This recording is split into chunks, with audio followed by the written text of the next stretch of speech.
Gonzalo Sánchez, Alberto Pimienta e Ignacio Dávalos están fuera de la tribu, tirando netas sobre comunicación política, porque las ideas escapan de la manada. Fuera de la tribu. Bienvenidos a Fuera de la Tribu. Este es el cuarto episodio de la tercera temporada. ¿Lo dije bien, Pimienta? Perfectamente bien dicho. Muy bien. Lo practiqué toda la noche de ayer y hoy por la mañana. ¿Cómo estás, Nacho Dávalos? Muy bien, contento de estar por acá. Alberto Pimienta. Súper contento también. Qué bueno que volvemos. Ya están listos. Tenemos mucha demanda de nuestras redes sociales que dicen que ya no hablemos tanto de López Obrador, que dicen que digamos si fue gol o no fue gol el del Toluca. ¿Con qué quieren empezar?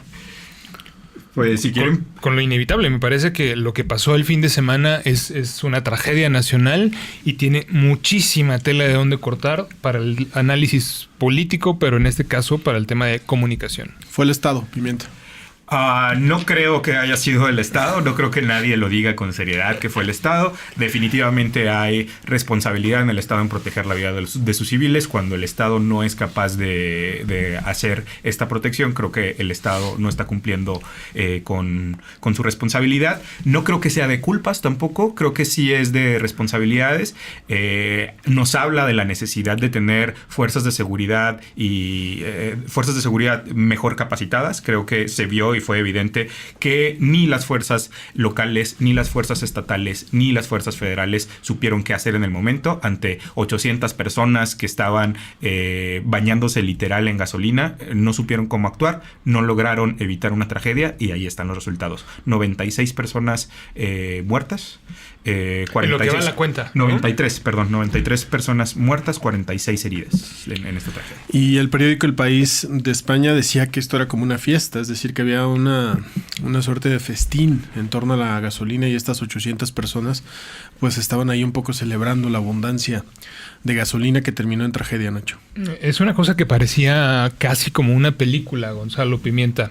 Desde el inicio que ocurre esta situación, me parece que lo que vemos en las imágenes nos habla de una comunidad habituada a este tipo de extracción de combustible. Veíamos ahí a familias enteras, a gente que llevaba a sus hijos y que iban cargados con varios bidones. Esto nos habla de que, digamos, es algo que tienen normalmente en su casa para hacer este tipo de cuestiones. También la intervención de las redes sociales, de que se habla de que se anunciaba gasolina gratis y cómo al final la autoridad se queda completamente rebasada. Se habla de 30 elementos del ejército que estarían ahí y que estarían entre 600 y 800 personas. También se habla de que por esa misma región hace un par de semanas ocurrió una situación parecida en donde los elementos del ejército fueron agredidos por la población y que, bueno, por este tema habrían decidido no actuar. Hasta ahí el tema lo dejaría. Se está investigando qué pasó, se está debatiendo, me parece que por ahí cizañosamente por algunos tratando de decir que hubo responsabilidad, que hubo no negligencia, que no se acordonó la zona, que no se cerraron los ductos. Sí, hemos visto algunas entrevistas de que estamos hablando de terreno tal cual al aire libre. 800 personas que podrían llegarte por el norte, por el sur, por todos los lados que te imagines. Y tienes a 30 elementos del ejército sin que haya ahí protección civil del Estado ni nada. Podía acordonarse la zona, me parece que era... Y un chorro de 7 metros de altura. De complicadísimo que se pudiera hacer algo. Sin embargo, así ocurrieron las cosas. ¿Qué es lo que tenemos que ver nosotros? Me parece la diferencia en particular de cómo se atiende una crisis. Recordemos cuál fue el punto donde la reputación, la calificación del anterior presidente Enrique Peña Nieto se vino abajo. Fue justamente a partir de una crisis maltratada y fue Ayotzinapa que, para empezar, se trató muy tardíamente. Se le puso atención ya cuando aquello se había desbordado. Acá lo que vimos fue al presidente que canceló la agenda que tenía, se trasladó, algunos critican que se trasladó en tierra y que eso no sería lo más adecuado. En fin, estuvo ahí unas horas después.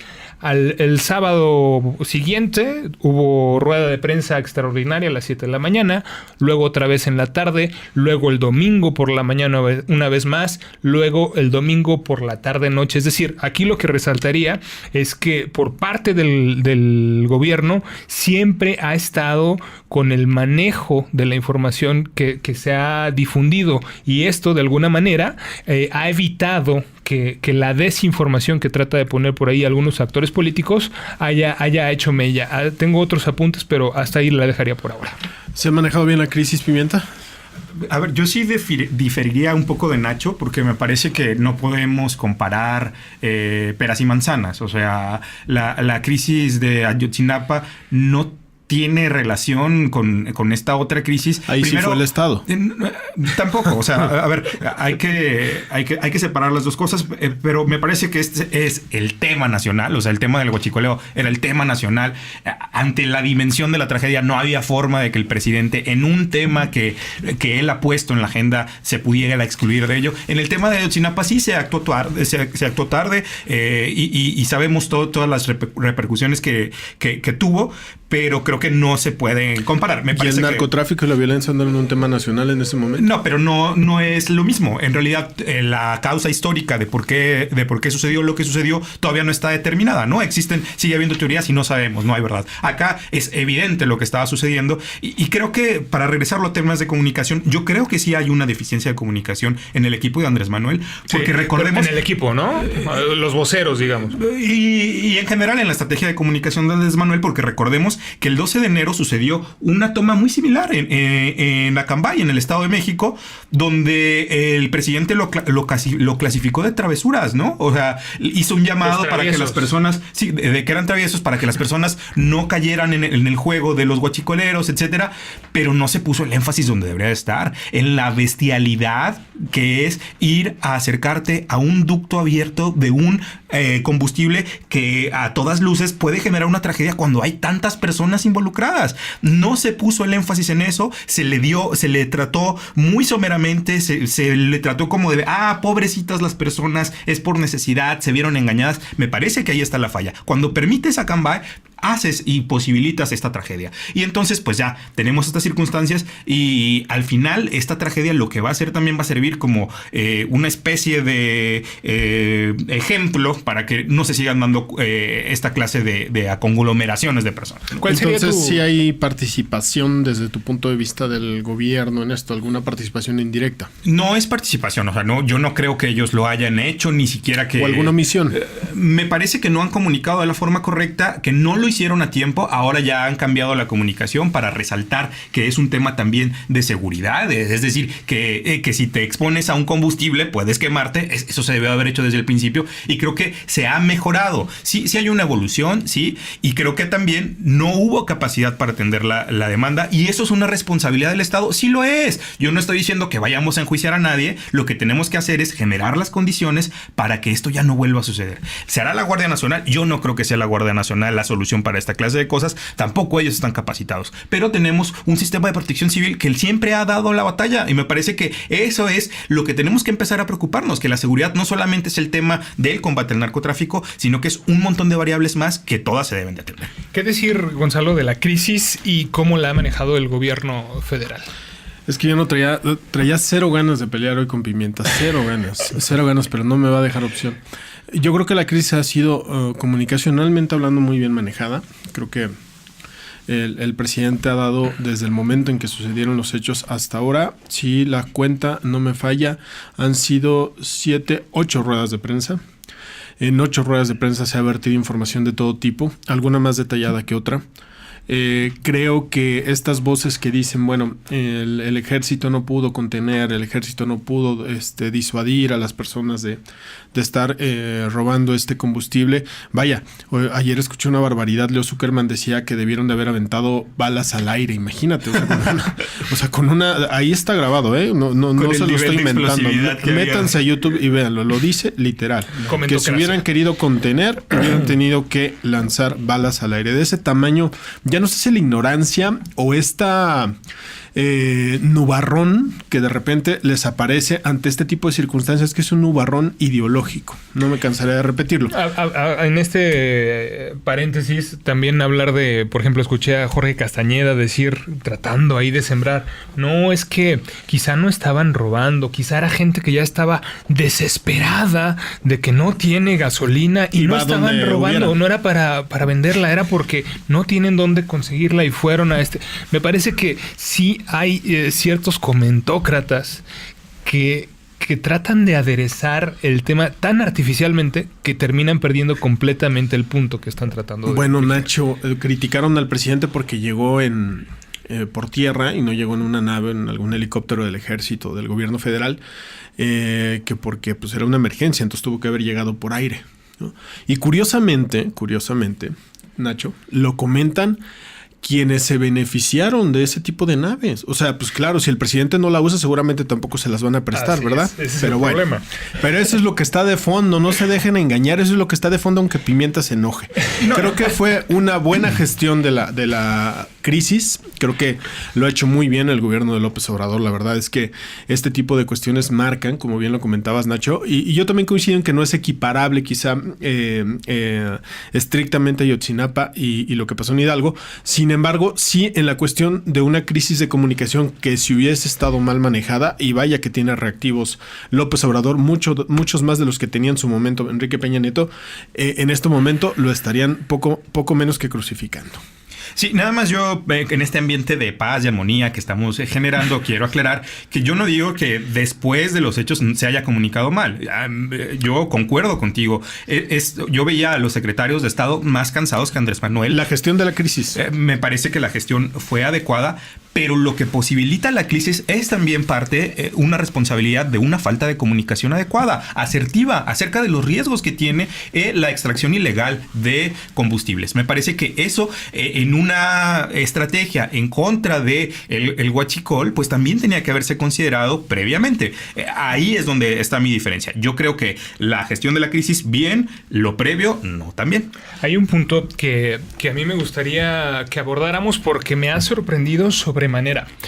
Hablamos ya ahora del tratamiento que ha tenido del asunto de la emergencia el gobierno de la República, el gobierno que encabeza Andrés Manuel López Obrador. ¿Qué decir sobre el tratamiento que ha tenido el gobierno local, el gobierno del estado, que encabeza el priista Omar Fayad? A mí me ha sorprendido verdaderamente la reacción, porque estamos acostumbrados a que gobiernos locales, pues frente a estas emergencias nacionales, se pierdan completamente. No me voy muy lejos.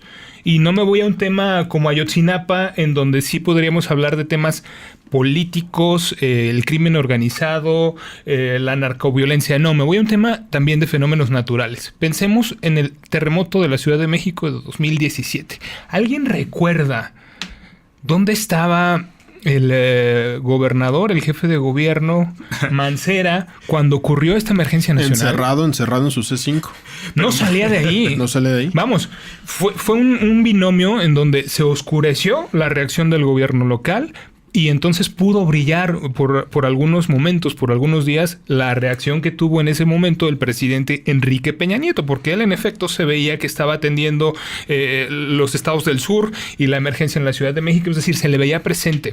¿Qué ocurre en el caso del gobierno local del estado de Hidalgo? Lo que yo veo es completamente lo contrario. A un gobierno y a un personaje, a un actor político muy inteligente que, pese a ser de otro partido del que está en presidencia, se ciñe y se cubre con el manto de Andrés Manuel López Obrador. Aparecen los dos juntos dando un mensaje de unidad en un momento en el que evidentemente debe haber unidad, y lo que veo es a un gobernador que está todo el tiempo acompañando al gobierno de la República, que está dando entrevistas no solo a los medios nacionales, es decir, no solo a Loret de Mola y a estos actores nacionales, sino también incluso en medios locales fuera de su estado, atendiendo entrevistas, y además comunicando en el lugar de los hechos en varios momentos directamente con los afectados. Y entendiendo su papel, ¿no? Entendiendo completamente su papel. O sea, que es un gobernador, que es un representante, pero que en ese momento hay una autoridad de mayor rango que toma de alguna manera el control. Y los mensajes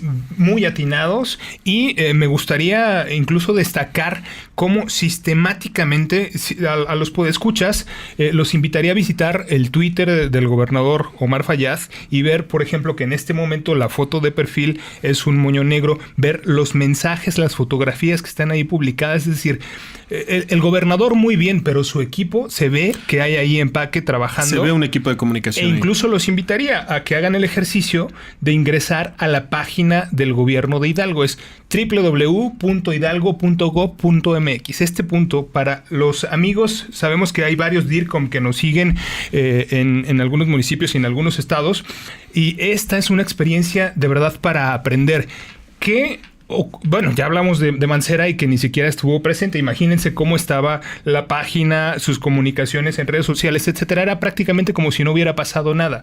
Si ustedes se meten en este momento a la página del gobierno, en donde normalmente Pimienta, Gonzalo, lo que encontramos es pues boletines de lo que hace el gobernador, de la lo que agenda hacen del dependencias, gobernador, ¿no? etcétera, etcétera. Hoy, si ustedes se meten a esta página, lo que van a encontrar es lo que se llama, entre los especialistas en comunicación en crisis, el dark website, que no es otra cosa que una página que tú tienes preparada para momentos de emergencias. Y lo primero que te encuentras no es qué hizo el gobierno, un boletín, nada. Lo que te encuentras es un listado nominal de lesionados por la explosión, diferenciado por edad y sexo, la unidad médica en donde se les está atendiendo, para que aquellas personas que pudieran no saber qué pasa con su familiar, bueno, pues los que están identificados, aquí te dice dónde están. Aquí también, en esta página, de inmediato te da la oportunidad de reportar si tienes a un familiar desaparecido. Es decir, se ve un trabajo muy bien establecido por parte del gobierno, por parte del actor político en particular y por parte de su equipo de comunicación. Esto es algo que yo destacaría porque no estamos acostumbrados a verlo así en México. Claro, sí, es notable lo que ha hecho en comunicación el gobierno de Hidalgo, y yo creo que tiene un poco más de fondo, ¿no? Vimos este cambio de imagen del gobernador Omar Fayad. Yo cuando lo vi en torno a esta crisis, la verdad es que no lo reconocí en principio. Ciertamente se le ha visto ahí muy cercano a quienes padecieron esta tragedia, a los familiares, a los deudos. Ciertamente ha entendido, como ya dijimos, su papel siendo una autoridad en este momento intermedia, y esto le ha alcanzado incluso, Nacho, incluso Pimienta le ha alcanzado para que no se hagan cuestionamientos. Es decir, López Obrador jala tanto la marca que al final hay cuestionamientos que quedan en el aire que habría que hacerle a la autoridad local. Por ejemplo, ¿dónde estaba Protección Civil? No, porque en ningún momento se habla de esto, pero no sabemos, no sé si ustedes lo han visto publicado, ¿En qué momento llegó Protección Civil? En estas 4 horas que pasaron entre que se reporta la fuga y sucede la explosión, ¿dónde estaba Protección Civil? Que son los encargados, porque la gente en redes sociales habla que los protocolos, yo no creo que haya un protocolo para este tipo de situaciones, y menos que ese protocolo lo sepa el ejército, lo sepa la policía estatal, pero sí Protección Civil, que para eso está. Y no veo en qué momento haya llegado Protección Civil. Otro cuestionamiento que flota en el aire: ¿dónde estaba la policía estatal? Porque bien mencionan que había 25, 30 elementos del ejército que llegan inmediatamente una vez que es reportada la fuga, pero ¿dónde estaba la policía estatal? Que es corresponsable, si bien el responsable directo es la autoridad federal, pero también ante una situación, sobre todo, donde se comienza a aglomerar centenares de personas, creo que la autoridad estatal también tuvo que haber tenido una presencia, y no queda claro si la hubo o no la hubo. Vaya, todo este tipo de cuestionamientos han pasado a segundo término porque efectivamente la comunicación del gobernador Fayad ha sido bastante precisa, y yo destacaría esto entendiendo perfectamente que no es momento de regatear absolutamente nada a la coordinación entre gobiernos, ni el municipal. Otro que ha comunicado bien en el marco de su competencia es el presidente municipal. No es momento de regatear nada, y contrasta con lo que hemos visto. Claro, no era en el marco de tragedias, pero contrasta con lo que hemos visto de otros gobernadores, Nacho, que también de oposición, ojo. No es que este sea de Morena y los demás sean de oposición, no, este también es de oposición. Como han regateado de alguna manera las acciones del gobierno de la República, y quienes han quedado mal parados son ellos. Así es, y lo platicábamos aquí la semana pasada, Pimienta, cómo esta pregunta de qué es el punto que tendrían que encontrar los gobiernos locales para no quedar fuera de la jugada. Pues aquí está justamente alguien que dio con el clavo, que sí logró ponerse en el lugar que había que ponerse, pese a que tiene muchas explicaciones que dar. ¿Cómo es que Hidalgo se convirtió en los últimos años en el estado con mayor crecimiento con este tema de huachicoleo? ¿Cómo es que las dependencias... Y silenciosamente, ¿no? Porque la marca la jalaba Puebla. Y hoy nos enteramos que no, que es Hidalgo. Sí, pero que ha tenido un crecimiento verdaderamente exponencial. Claro. Hay que decir otra cosa también, Pimienta. Es una crisis, es una emergencia que está en curso, no ha terminado. Por lo tanto, entonces, ni el gobierno de la República ni el gobierno de Hidalgo pueden en este momento cantar victoria. Me parece que ha tenido cada quien en su estilo, pero una reacción positiva frente a la emergencia. Pero ojo, no ha terminado esto. Falta que dentro de esta misma gestión haya investigación, que haya datos que le dejen a la población muy claro qué pasó, quiénes fueron responsables, si es que los hay, qué castigo habrá, etcétera, etcétera. Pero hasta este momento, me parece, Pimienta, la comunicación ha sido sorprendente. Bien lo decías, lo platicábamos en el episodio pasado, que los gobiernos locales pueden tomar esta actitud de confrontación que en nada les ayuda. Era muy fácil que Omar Fayad se fuera por la sencilla, ¿no? Al final un ducto de Pemex es propiedad, es más bien responsabilidad de la federación. Entonces tú podías decir, pues mira la tragedia, no tenías una estrategia para vigilar los ductos, ¿qué pasó? Claro. Ahí estaba el ejército que estaba encargado de esto. Deberían de tener un protocolo porque ya habían vivido lo de Acambay. O sea, irse en la de reclamos, victimizarse y pues eso, irse en contra del gobierno federal. Creo que hace el cálculo perfectamente, sabe que tiene una relación que va a tener que compartir con Andrés Manuel a lo largo de todo su sexenio, y hace perfectamente bien el cálculo, y además lo hace, coincido contigo, muy bien en temas de comunicación, con datos duros, que es algo que yo siento que el gobierno federal no está tan acostumbrado a hacer. Siempre sale con algún datito, te da una galletita, pero te deja muchas dudas en el aire. Claro, es que López Obrador comunica lo general, pero sus secretarios nos quedan a deber los detalles siempre, ¿no? Y es muy curioso lo que hemos visto en estas últimas ruedas de prensa, que sale el periodicazo, le dice, no, es que no das datos duros, y al día siguiente sale con 7, 8 láminas acerca de cuáles son los ductos, las presiones, etcétera, ¿no? Esta es la clase de cosas. Andrés Manuel lo que hace muy bien, y creo que es importante recalcarlo, es esta estrategia general de comunicación. A mí me parece soberbio lo que ha estado haciendo con el tema del huachicol. O sea, la estrategia de las pipas, cómo lo convirtió de una de las principales debilidades en toda una cosa de rockstar. 5,000 personas formadas afuera de la no sé qué zona militar para llevar su solicitud y ganar 14,500 pesos a la semana, un sueldazo para conducir pipas de quincena, Pemex, ¿no? A la quincena, 15,000, 30,000 pesos al mes. Es una locura. O sea, estos sueldos no los tiene un policía no los gana. Sí. Así es. Y creo que esta clase de cosas y habilidades que tiene Andrés Manuel y el equipo de Andrés Manuel que le lleva esta estrategia político-comunicacional, yo creo que es él. Ojo, me da la impresión que es él. Hay un punto que tenemos que importante diferenciar. El manejo que se ha tenido en este tema en particular y la estrategia del huachicol en general, y otros que lleva Andrés Manuel muy bien con el olfato de animal político que tiene. Y ya lo decías, Pimienta, contrastado con su equipo y con los mensajes que nos da su equipo, y es donde tenemos un bache inmenso. Contrastado con un actor político que políticamente sabe muy bien dónde acomodarse al lado del presidente, acompañarlo en su discurso en lugar de confrontarlo, acompañándose de especialistas que se ve que están tratando esta gestión, e incluso si nos vamos de lo más importante, que es lo político, luego pasando por el tratamiento y la gestión, que es el equipo, hasta ya quizá lo más superficial para algunos, que sería el tema de la imagen, ahí también se ve un tratamiento de profesionales que vieron y dijeron, a ver, gobernador, usted estuvo moviéndose en el paradigma de Enrique Peña Nieto, donde la imagen se maneja de esta manera. Hoy cambió completamente ese paradigma. Hoy lo importante es la austeridad, la sencillez y la cercanía. Y si usted sigue manejándose en esos códigos que se movían hasta hace muy poquito tiempo, pues estará fuera de la jugada. Bueno, ¿qué tenemos hoy? Pues a un gobernador prácticamente muy parecido, Pimienta, a los caudillos de la Revolución Mexicana. Esos personajes que en efecto maneja la Cuarta Transformación, es decir, desde lo político hasta el equipo y hasta la vestimenta que trae el gobernador está bien cuidada, y eso nos da en general una buena imagen del gobernador y de su gobierno. Y me parece que ahí es donde adolece Andrés Manuel López Obrador y su equipo, que es él y siempre tiene un bache cuando vamos a analizar a su equipo. ¿Sabes quién ha comunicado bien del equipo de López Obrador? El secretario de Salud. Me parece que ha sido cercano. Vaya, es que hay una cuestión que no me gustaría dejar a un lado, que es la conexión que logra López Obrador con los ciudadanos, con la población.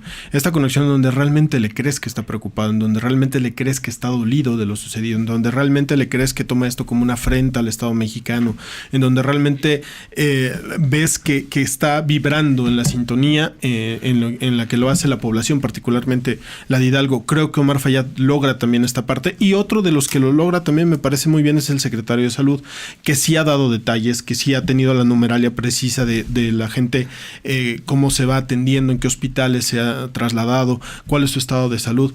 Vaya, creo que hay muchos elementos para tomar en cuenta en esta gestión de crisis, y creo que en general el punto de quiebre de López Obrador y de estas gestiones de crisis que ha tenido en sus 50 días de mandato, rompe por completo con lo que vimos en el sexenio anterior. Es decir, este es un gobierno que inmediatamente se muestra cercano, a lo mejor no con los detalles que todos pudiéramos esperar, a lo mejor no con la información precisa que pudiéramos esperar en ese momento, pero que inmediatamente se muestra cercano. López Obrador ha tenido unas pinceladas en estas conferencias de prensa, hasta Héctor Aguilar Camín, y lo voy a volver a decir porque quizás no lo crean. Ahí viene el prejuicio. Pausa dramática. Héctor Aguilar Camín dijo ayer que reconocía al presidente de la República este método didáctico de explicar los porqués de lo que está sucediendo. Creo que es algo que habíamos tocado aquí en Fuera de la Tribu hace 2 programas, si no me equivoco.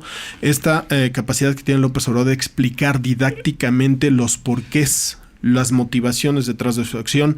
Y hay una parte con la que yo me quedo, que incluso se hicieron algunos memes ahí, algunos un poco cursis, pero creo que tiene sustancia lo que dice, en el sentido de, antes de pensar en culpables, que si fue el gobierno, que si fue Pemex, que si fueron porque no lo hemos resaltado aquí, pero mucha gente en redes sociales se le dejó ir a los que fallecieron, vaya, las víctimas, sí, ¿no? Tachándolos de ladrones, tachándolos de cualquier cosa, cualquier cantidad de improperios, que la verdad te das cuenta cómo puede llegar a estar deshumanizada nuestra sociedad, y eso explica muchas cosas. No, y nos habla del encono que se repite incluso en situaciones trágicas como esta, vaya, en donde se divide la gente entre los que están a favor de López Obrador, decir que, pues bueno, se murieron por su culpa porque estaban robando. Y los que están en contra de López Obrador diciendo fue el Estado, fue el gobierno. Me parece que hay que ver la realidad desde todos sus ángulos, porque no hay nada de verdad en ninguna de estas dos posturas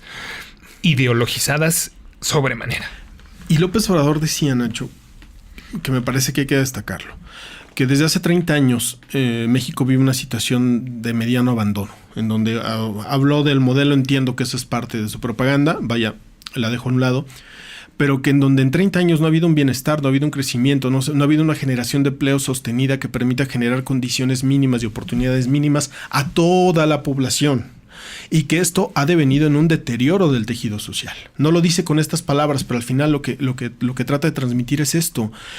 Y yo les pregunto a ustedes dos, ¿no? Somos jóvenes, ustedes más jóvenes que yo, pero a lo mejor no pueden hablar por estos 30 años, pero realmente lo que han escuchado y lo que han vivido desde que tienen conciencia política, no hay algo de cierto en todo esto. No ha habido realmente un abandono, no ha habido realmente, una separación cada vez más grave entre los que tienen mucho y los que tienen muy poco, tienen nada. No, esta brecha se ha ido ensanchando año con año, sexenio tras sexenio? Es un tema de modelo, ¿no? El modelo neoliberal que desde su implantación lo único que ha hecho es, en efecto, que haya una mayor generación de riqueza, porque la hay, pero una desigualdad cada vez más creciente. Claro, riqueza que no se reparte. Modelo que se aplicó en México y eso nos tiene a nuestro país como uno de los países más desiguales de todo el planeta. Bueno, pues eso nos habla justamente de eso. No sé qué opinas, Pimienta. Sí, yo coincido con ustedes de que hay una explicación macro que se tiene que ver y que se tiene que revisar a lo largo, no de los libros de historia, porque no es tanto el tiempo que se tiene que revisar, sino básicamente de la prensa. O sea, ya puedes hacer una revisión de prensa de cómo ha ido esta desigualdad creciendo y cómo han ido creciendo los problemas que acompañan a la desigualdad, que es el tema del crimen, que es el tema de la violencia, etcétera, ¿no? Me parece que ahí es cierto. Creo que también Andrés Manuel lo hace muy bien llevar esto de cualquier problema lo lleva a sus términos del debate. Él es el que viene a acabar con la desigualdad. Entonces, todos los temas los agarra y dice, mira, esto cabe en la cajita de la pobreza, sí, de la desigualdad, de ¿Y ¿no? le crees? Y aparte lo fundamenta con acciones, ¿no? Hoy en la mañana, estamos grabando en martes, anunciaba que va a destinar 5,000 millones de pesos en programas sociales para estas zonas, ¿no? Para las zonas más afectadas por el huachicol. Y dices, bueno, en realidad es que tiene sentido, ¿no? Si él te lo argumenta desde esta lógica, a ver, es la desigualdad, por lo tanto salen las personas, por lo tanto hay violencia, por lo tanto hay muertos, lo que voy a hacer no es sacar el garrote, es voy a apoyar a estas personas para que crezcan. Y eso me parece que lo hace muy bien Andrés Manuel y se inventa ciertas cosas así en el aire como las tandas del bienestar que de pronto todos le aplauden porque pues es eso, está enmarcado en una lógica y hay seguimiento racional entre la pasión, la acción y el método, me parece. Muy bien. ¿Fue gol o no fue gol? No sé qué. No, vamos a seguir con este tema. La verdad es que, miren, ¿qué tiene pendientes todavía López Obrador en torno a todo esto que está pasando? Pasó un poquito de noche, pero hay que decir que ya tenemos fiscal general de la República. Por 9 años. Por 9 años, que finalmente fue Alejandro Gertz Manero. Ustedes lo conocen, fue secretario de Seguridad Pública con Vicente Fox. Y él precisamente se estrena con esta investigación. Se va a estrenar con la investigación de este caso, en donde tiene que determinar qué fue lo que provocó la explosión. Él ya adelantaba una primera hipótesis que muchos dieron que me parece que ahí sí lo comunicó un tanto mal, porque pareciera que eso hubiera sido la causa y ya después salió un poco a desdecirse y decir que era una hipótesis de varias. El hecho de la ropa sintética que pudo haber ocasionado esta fricción que a su vez generó el chispazo que desembocó en la explosión. Hay otros testimonios que hablan de que pudieron ser las propias bandas criminales, la banda criminal que controla la zona, quienes al ver que la gente se amontonaba a tomar el combustible por su propia mano y por su propia voluntad, ocasionaron esta explosión. Vaya, suena sádico, pero son grupos criminales al final del día. Hay otros testimonios que hablan de que había gente fumando a los alrededores. Es decir, hay tantas hipótesis como sea posible, y creo que la primera tarea del fiscal general de la República es dar claridad respecto a lo que sucedió, y no nada más de eso, Nacho Pimienta, sino decir si efectivamente hubo algún tipo de omisión de parte de los cuerpos de seguridad estatales y federales, si efectivamente no se podía hacer absolutamente nada. A mí mi lógica me dice que no, mi sentido común me dice que es muy complicado, 30 elementos, o así hubieran sido 600 contra 600, en medio de una pira de gasolina que llega a los 7 metros, hacer algo y pensar que no se iba a ocasionar. Ahorita, ¿de qué estaríamos hablando si hubiera habido algún tipo de forcejeo y se hubiera dado la explosión? Estaríamos hablando entonces sí que fue el Estado. Vaya, son las explicaciones que tiene que dar el fiscal general de la República y estaremos pendientes a ver si llegan o no. Sí, me parece que es bien interesante esto de Alejandro Gertz Manero porque le toca, como bien dices, estrenarse con una investigación de la que no va a haber ni siquiera muchas evidencias, es decir, la capacidad del fuego y de la explosión pues borró la mayoría de todas las cosas que podrían decirnos y apuntarnos hacia cuál fue la responsabilidad y cómo se creó.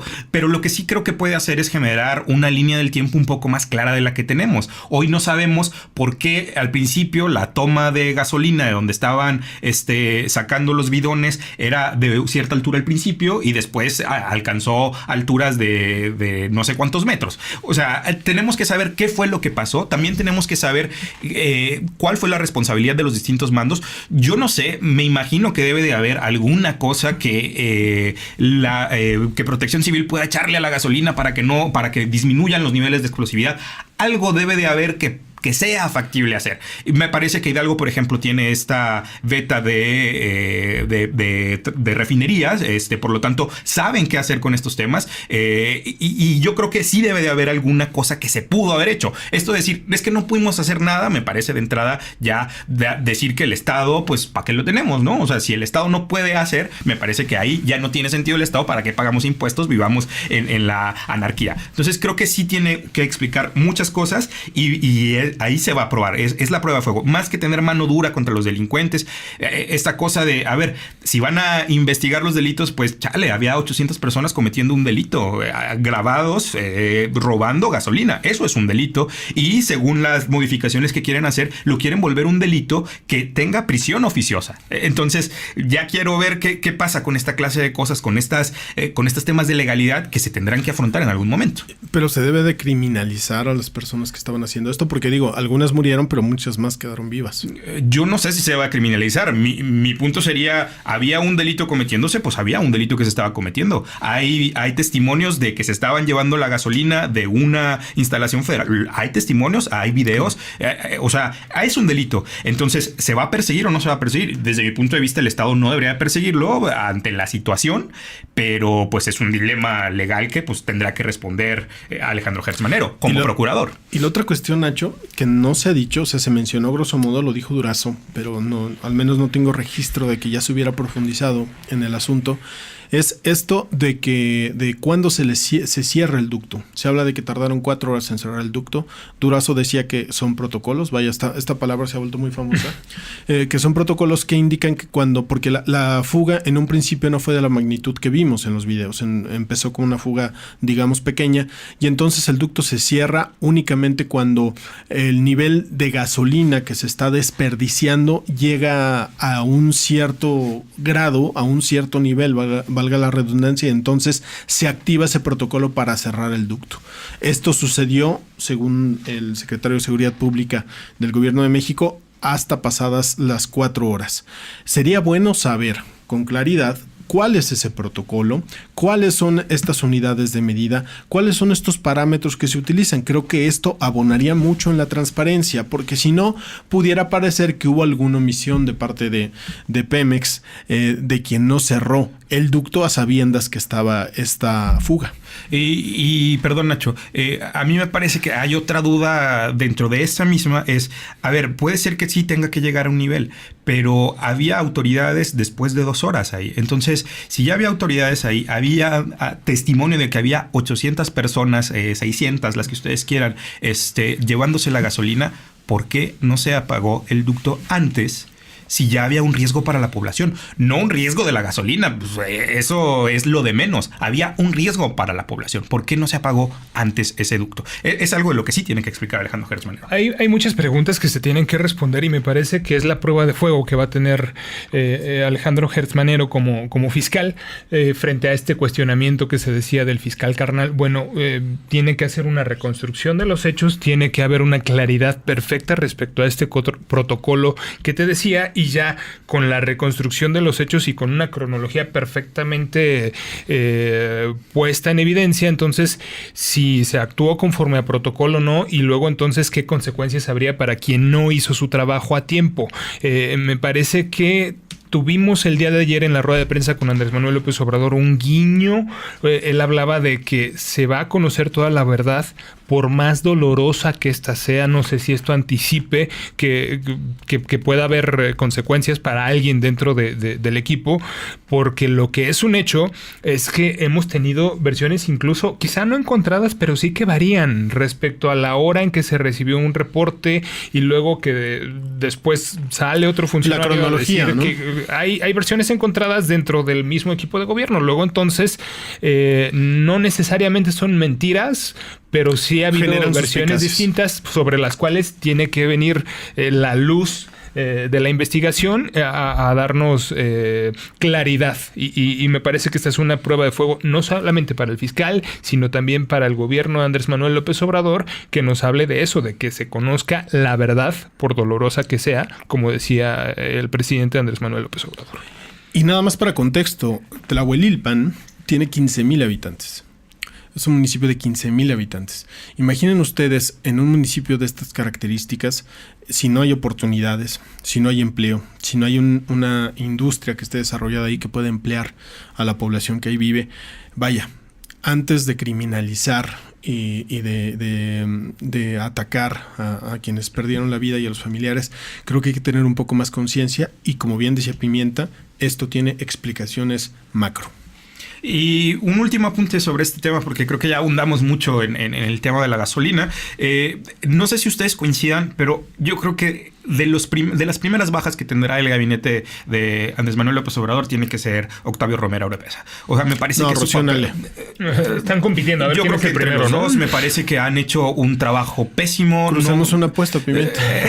Vale, ya está grabado y celebraremos un libro, Gonzalo, ¿te parece? Órale, yo pago el libro si tú ganas y tú mandas la cortesía, si no. Vale. Pero a ver, entonces recordaremos al director de Pemex en aquel video donde prácticamente era una botarga acompañando a la jefa de gobierno de la Ciudad de México, donde lo que comunicaba era una completa ausencia pese a estar ahí de cuerpo presente.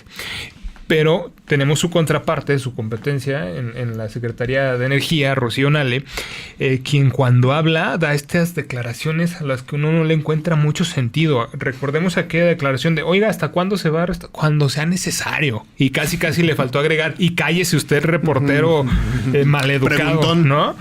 Y Pimienta, ¿por qué no escuchamos a Rocío Nale hablar respecto a este tema de la altitud? Que hay versiones encontradas. Sí, una pregunta muy complicada que surgió en estas ruedas de prensa matutinas. Veamos, escuchemos, por favor. Nos dicen que es una pregunta basada en Newton.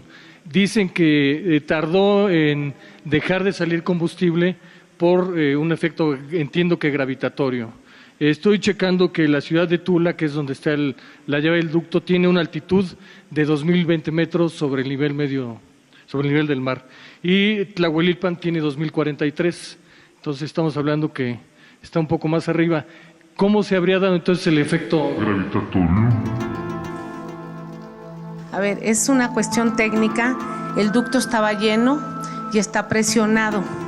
Y cuando está presionado y tiene producto, incluso hasta el cálculo es hasta de la densidad del propio producto, se ve con la fuente o lo que sale, cómo estaba la presión.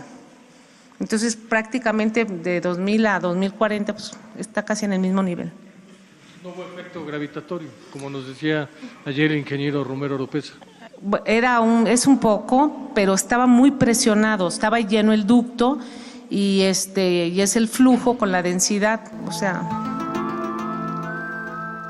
Es un poco, pero es el flujo con la densidad, o sea, tú no puedes entender, Pimienta, es muy complicado para que lo entiendas. Yo la verdad es que ni un gabinete entero de ingenieros agrónomos y astrofísicos podrían resolver esa duda. Qué maravilloso. Tienes la oportunidad en este momento de cambiar el sentido de tu apuesta, Pimienta. No, Gonzalo, pero es que el origen de esto es Oropesa. O sea, entre ellos mismos están haciendo una barbaridad de esta crisis, ¿eh? O sea, híjole. Vaya situación. Oigan, ¿qué les parece si antes de cerrar este tema de la crisis y demás, tenemos el tema del huachicol, una crisis que va por otro lado y que me parece que es importante que le llevemos el pulso para saber hasta dónde va a llegar la paciencia de la gente, ¿no? Y ayer publica el Universal una última encuesta que se recogió apenas el 18 y 19 de enero, 1,000 entrevistas en los estados afectados. Estamos hablando de Ciudad de México, Estado de México, Jalisco, Michoacán, Guanajuato y Querétaro, me parece. En donde lo que encontramos, me parece, son tres puntos de los más importantes. Usted respalda la iniciativa del gobierno de cerrar los ductos. sí respaldan 74.5%. ¿Qué tan dispuesto está usted a continuar apoyando las medidas del gobierno federal? Mucho, 58.6%, y algo, 18.5%. Estamos hablando de 70 y tantos por ciento de que están a favor de que continúe. Y finalmente, ¿cuánto tiempo estaría usted dispuesto a que se mantuviera el desabasto de gasolina con tal de que se erradique el huachicol? ¿Cuánto tiempo, Pineda? ¿Está dispuesto? Yo no sé, como no uso gasolina, la verdad. Gonzalo. Un sexenio. Bueno, nos habla la gente, una respuesta muy parecida a la que da Gonzalo, en un 53%, el tiempo que sea necesario, indefinido. Te cae. El apoyo que le dan a la estrategia que está dando el presidente Andrés Manuel.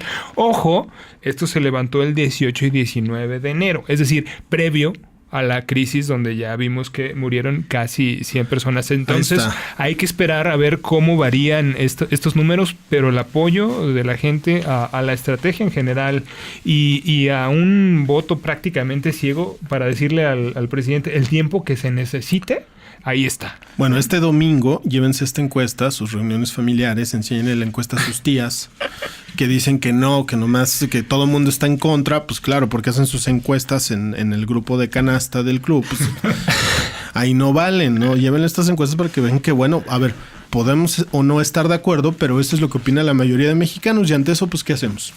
Sí, Gonzalo, nada más digo, no fomentes el encono familiar, llévensela tranquila. En las comidas familiares no discutan de política, discutan de la vida, que es mucho más. Al contrario, politicemos.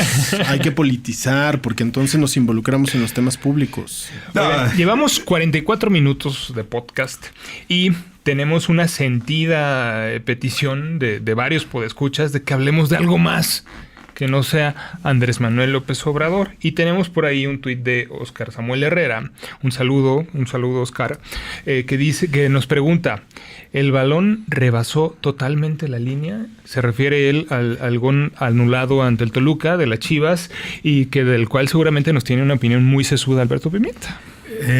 La verdad, el tema de si rebasó o no rebasó me parece que es tan claro como la postura de pro-amlista de Gonzalo Sánchez en este podcast. Me parece que así de claro es que rebasó el balón. Pero no fue gol. Y bueno, nos escribía @RodríguezRick, muy desesperado él de que hablemos de otro tema que no sea Andrés Manuel López Obrador. Yo le voy a mover un poquito el plan. Vamos a poner a Andrés Manuel López Obrador hablando de otro tema. Bueno, acerca de Roma, es una gran película, según lo que me han comentado. No he podido verla. Sé que es un cineasta de primer orden, un orgullo de México, a quien felicito, también a todos los actores, a todos los que intervinieron en esta producción.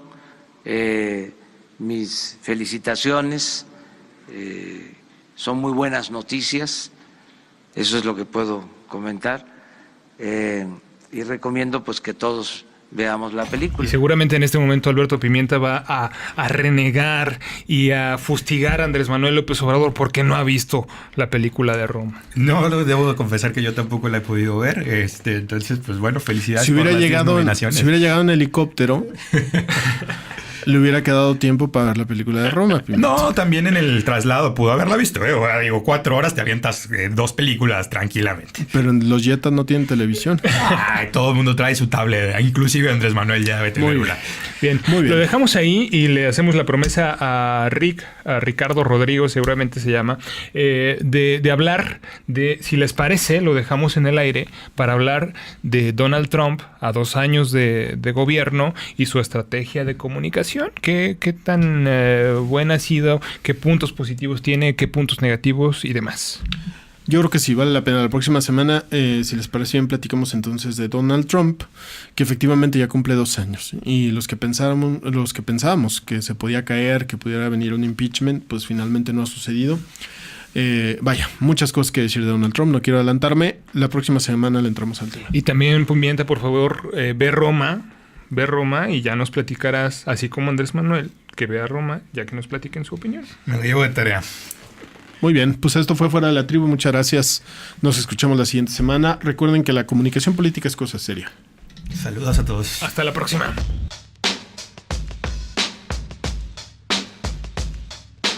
Gonzalo Sánchez, Alberto Pimienta e Ignacio Dávalos están Fuera de la Tribu, tirando netas sobre comunicación política, porque las ideas escapan de la manada.